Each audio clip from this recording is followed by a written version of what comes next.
I am Madam Gracious Kanzini from Educare TZ. Warmly welcome in our media so as we can proceed with our chemistry subject, and we are making tutorial on our Form 5 level toward our topic, which is general chemistry. My students, this tutorial today we are going to proceed with the issue of the atomic in the concept of the emission spectrum. In the previous session, we tried to look on the concept of atomic spectra, and finally, we are trying to discuss what is the atomic spectra, and also we are trying to look on the types of atomic spectra, whereby we tried to say that we tried to discuss that there are mainly two types of atomic spectra, which is absorption spectra and emission spectra. At the same time, in the previous session, we tried to look on the absorption spectra. And here today, we are going to proceed with the second types of atomic spectra, which is the emission spectrum. My students, first of all, we have to look what the emission spectrum its meaning and so forth. So this emission spectrum, it is a types of spectrum obtained when a certain wavelengths are emitted or projected by an atom. Kwamba the word emission, remember kwenye absorption spectrum tuliangalia kwamba ni kind of light kwamba ni types of spectrum ambayo inatokea pale ambapo a certain light of a certain wavelength inakuwa absorbed. Sasa tunapokuja kwenye emission, we are trying to look on the same way, but here what's occurring here is the emission. So you can see that it's obtained, this is kind of spectrum, it's obtained when certain wavelengths are emitted or projected by an atom. It can be observed by a means of spectrograph. Kwamba this kind of emission inaweza kuwa observed kwa kutumia hii spectrograph. So now what is the spectrograph? So you can see that a spectrograph is a form of spectroscopy in which a telescope is replaced with the photographic field. Kwa hiyo ni this device or this spectrograph ni form of electroscopy. Spectroscopy, ambapo spectroscopy tuliona ni device ambayo inatumika kuproduce na kuobserve the different radiation of the elements or atom. Tuliona yenyewe ina produce lakini pia inatumika kufanya observation. Sasa tunapokuja kwenye hii emission spectrum tunasema kwamba this involve the spectrograph, ambapo tunakuja kusema kwamba spectrograph is the form of this spectroscope, ambapo kinachotokea ni kwamba from the spectroscope there is the replacement of the devices with the telescope.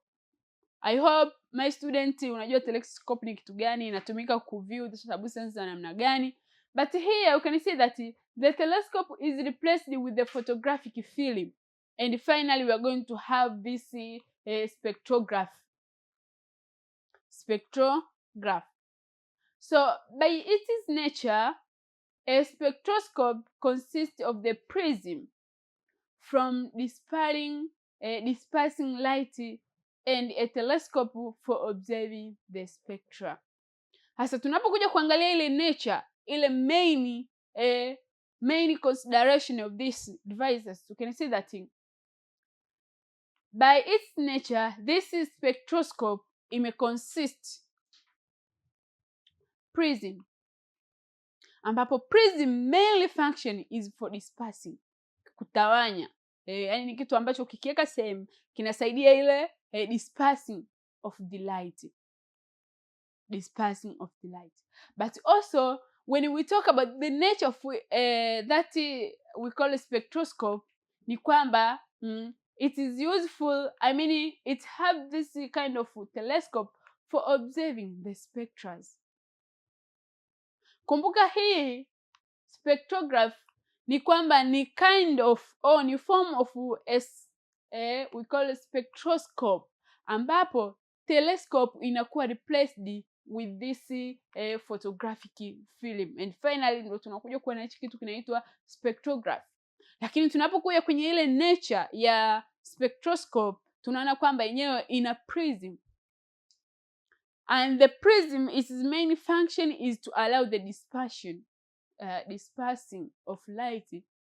But when we come in the telescope, is for absorbing or observing the spectras or spectra. We can say spectra, whatever. So this emission spectrum is further divided into continuous, but also it's divided, it can be in bands. The same apply, it can be a line spectrum. Kwamba emission spectrum mwenyewe ina condition zake, ina divisions, yani kama matawi fulani. It is divided into continuous, lakini pia into bands, but also line spectrum. Kwa hiyo tuna 3 kind of emission spectrum, ambayo ni continuous, lakini pia tuna bands, lakini pia tuna line.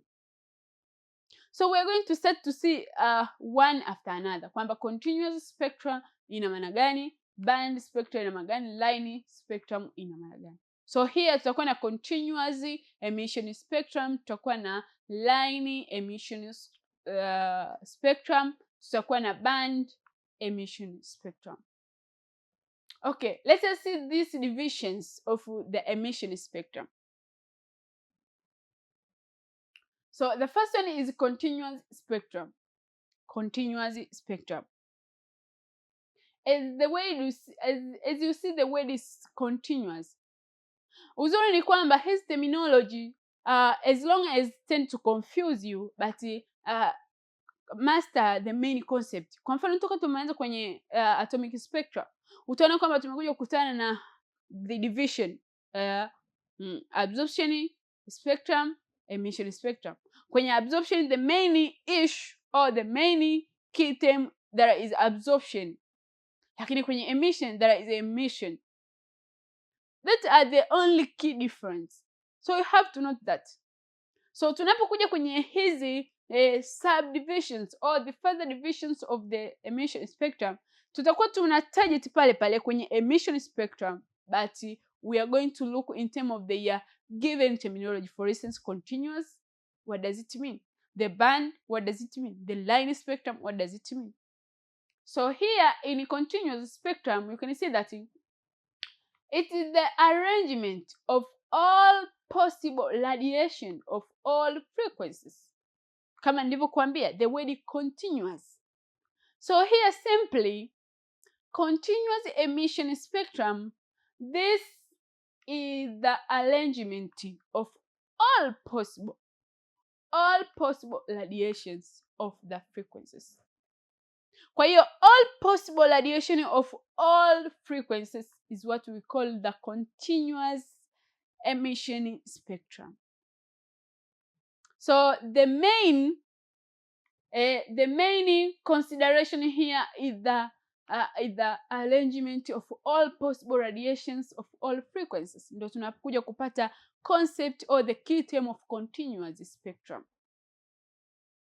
So you have to remember that. I hope it's clear now. Kwa sababu utaangalia tu continuous. Okay, continuous, it involve the arrangement of all possible radiation of what? All frequencies. Only that. So the most of the continuous spectra are from hot and dense objects like star, planets, or moon. As a good example of this continuous spectrum is from those hot and dense objects. Hot lakini pia ni dense. Mean that tunapokuja kusema hot mean that zina ile heat effect. Lakini pia dense mean that it is large. It's large. Density yake ni kubwa. So good example is a star. As you can see, star tunajua ni nyota. So the star is one among of the continuous spectrum, kwa sababu utaona kwamba yenyewe ina involve the arrangement of all possible radiation, yani kama ni possible, all possible radiation of all the frequencies, so it is continuous. But also we have the planet, or sometimes we can say moon. Moon, kila mtu anajua moon nini. Moon tunazungumzia mwezi. So you can see that the all possible radiations of all frequencies are arranged there. That arrangement is what we call the continuous spectrum. So a common example is rainbow, which is produced when the sun rays are dispersed by the rainy drop or moisture. We are going to see in the figure 1.13 show a continuous spectrum of the visible light. Kwamba the good example of a continuous spectrum is the rainbow. When we talk about rainbow, tunaongelea ule upinde wa mvua. I hope everybody unauona au ushawahi kuobserve ule upinde wa mvua. So ule upinde wa mvua unapouona, unaona unakuletea rangi za aina nyingi. It's not less than 6 or 7 color. Almost zinakuwa ni 7 na kuendelea. So all those colors, they attempt to be observed kulingana na his kind of spectrum ambazo zinakuwa observed. So how this occur? So utaona kwamba example of continuous spectrum, or the common example is rainbow, ambapo rainbow inakuwa produced pale ambapo sun rays are dispersed by the rainy drop or moisture, kwamba zile drop za mvua. Sasa kwenye zile drop zile ambayo yale ni kama maji tuseme, or you can say the moistures, when the sun rays are dispersed, so zile sun rays tunaangalia sasa ile mionzi ya nini, ya jua. Kwa sababu the way sun rays are dispersed by the airdrop or moistures is where the rainbow produced. Ndipo tunakuja kuona zile visible rays, or you can say visible light. Ndio tunakuja kuona sasa rangi nyekundu, rangi sijui ya purple. So those are light, a kind of light. What's happening in there ni kwamba imetokea hii dispersion, kwamba those sun rays, zile rays zimekuwa dispersed by the rainy drops, yale matone ya mvua, au tunaweza kusema those moistures. Kwa hiyo finally tunakuja kuona ule upinde kule, tunaona kuna rangi tofauti. Zile sio rangi tu kama unavyoziona, ile ni tunaweza kusema ni miale ya mwanga. Ni mwanga ule ambao unaonekana pale. Kwa that is the light. Wewe unaona ni red ni nini, lakini that is the light. We call it visible light. So this is the good diagram or figure which demonstrates the continuous spectrum. As you see, the continuous spectrum of the visible light. We have this visible light kama unavyoziona, hizi ni rangi, but also as you see this side higher energy, low energy. This is wavelengths in meter. As you see, kwa sababu lazima hiyo kind of light lazima iwe with the specific wavelengths and associated with a certain energy. Lakini pia here in this side, these are indivisible lights, ambapo huku tunaongelea gamma ray, x-ray, ultraviolet ray. Hizi ni rays ambazo obvious are not visible, but simply here we are talking about this visible lights. Sasa hii imetokea baada ya sun rays kudisperse to the rainy drop. So this is the continuous spectrum, na huu ndo mfano mzuri wa kudemonstrate the continuous spectrum. So the continuous spectrum, you will talk about the rainbow. Rainbow is a common example whereby all possible radiations with their frequencies are involved or are arranged. As you see here, arrangement of all possible radiations and all frequencies. Okay, another category of the emission spectrum is the band spectrum. Band spectrum. As you see the word band, what does it mean? Kama ushasikia band is something in a group. Something in a group is what we call band. So this is the types of emission spectrum, which consists of well-defined number of groups of closely packed lines, usually emitted by molecules as shown in the figure 1.14. Kwamba hii hapa tunaangalia emission of different molecules ambapo always zinakuwa observed in a well defined number of groups, yani zinakuwa katika hali ya makundi. That's why hii category ikaitwa band spectrum. The word band it stand for group.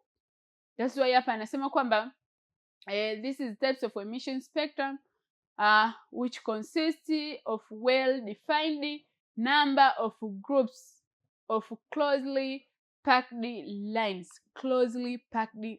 Kwamba zile line zinakuwa closely packed together ambapo zinaenda kutengeneza such kind of groups. Na hii groups of closely line packed usually it depend on the emitted it is usually emitted by the molecule of the different substances. So this is the band spectrum. Hii ndo figure ambayo ina demonstrate. As you see this figure, it's like a group. Unaona kama hizi line hizi zimekuwa packed together, yani zimetengenezwa kama ma group fulani. So this is the emission. Emission take place then these rays zikawa packed together or closely, and finally tunakuja kutengeneza kitu kinaitwa band or kind of groups, these lines. Kwa hiyo this is band spectrum. Now let's see another kind of emission spectrum, which is the line spectrum.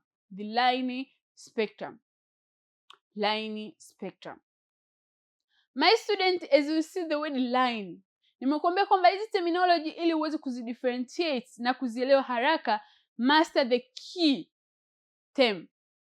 Kwa mfano hapa tunaona kuna line spectrum.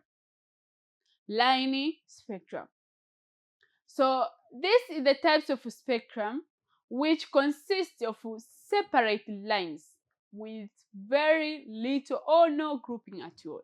Sasa hii kama umeelewa band, hii ni rahisi kuelewa. Mean that hii hapa inakuwa na lines. As you see here, you can see that it consists of the separate lines with very little. Yani zile kind of lines kwamba zipo closely packed ni very little, and sometimes no grouping at all.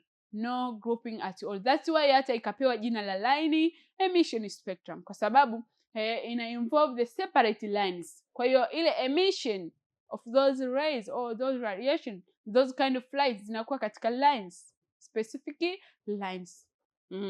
And not in a group kama tulivyoona kwa band. But also you can see that the lines which vary with the intensity are emitted by an element if electricity is passed in a discharge tube containing the element. Kwamba ndo yani hii inatokea baada ya this electricity to pass through the discharge tube is where you can see the lines which vary with the intensity, and zile lines zinakuwa zina vary with their intensity. So a good example of line spectrum is the hydrogen spectrum obtained when the electricity is passed through the hydrogen in a discharge tube. Mfano mzuri wa line spectrum ni consideration of the hydrogen spectrum. Na hydrogen spectrum inatokea pale ambapo the hydrogen the electricity is passed through the hydrogen within the discharge tube. Sasa pale ambapo electricity pass through the discharge tube, itapass through the hydrogen. Ndani ya discharge tube is where the line spectrum will be observed. And therefore consider the figure 1.15, which represents a line spectrum. Line spectrum, this one. So this is the line spectrum. As you see kwamba no such kind of grouping kama tulivyoona kwenye band, lakini pia if there is it is little, kama unavyoona hapo unaweza kusema hizi kama zimejigroup together, lakini no, yani ni very little, kunakuwa na hizi kind of lines. Na huu mfano mzuri ndio hydrogen spectrum is the one which display this kind of line spectrum. So my student, for further detail concerning the hydrogen spectrum tutaenda kusoma tutakapokuwa tunaendeleza the concept of energy levels and the hydrogen spectrum. Energy level and hydrogen spectrum. And after there, my student, I would like to say this marks the end of our discussion. Make sure hizo concept unazikava vizuri, because some of the questions may appear differentiate between the band emission spectrum and the line emission spectrum, or continuous emission spectrum, or in those questions of matching item multiple choice format utakutana na hivi concept vya emission, atomic spectrum, emission spectrum, absorption spectrum na concept zake zote. So make sure unavisoma vizuri na jaribu kuvi-interpret tofauti ili usiwe na vikariri vikakuchanganya. Yani jaribu tu kuvielewa. So my student, thank you so much for watching our Media Educare TZ. I wish you a good moment. Bye bye.